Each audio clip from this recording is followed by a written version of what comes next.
Рисувам от 3 годишен в школата на мама, която се казва Арт Линия, а пък от 6 годишен ходя да рисувам по пленери в България и извън нея. Като порасна, искам да бъда световно известен дизайнер или художник или архитект. От 1 година се заребих да рисувам анимета, например Наруто, Блич, Soul Eater и много други.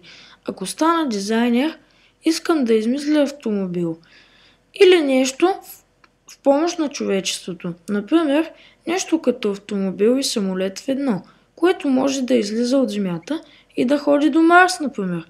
А ако стана художник, ще цапам с бои каквото ми дойде на ум.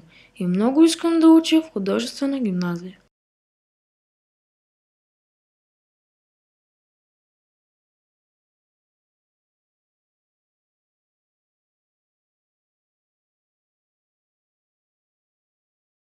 Едно време като малък мечтаях да стана барабанист в рок група и да чукам по разни барабани.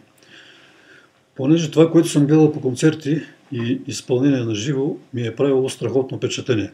Най-вече свободата, която виждах в тези хора. Усещах музиката като част от себе си, дори имах желанието да мога и да пея и да чукам на барабани едновременно. Знам ли аз защо? Като всеки млад човек, предполагам, съм искал да мога да впечатля някой или някоя в... Тук нещо. По-нататък се случи така, че се запалих по рисуването.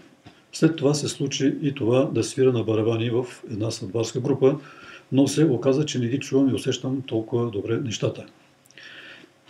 След което продължих да се занимавам с рисуване и станах художник, което също усещах като мое призвание. И така палките за барабани се превърнаха в четки за рисуване.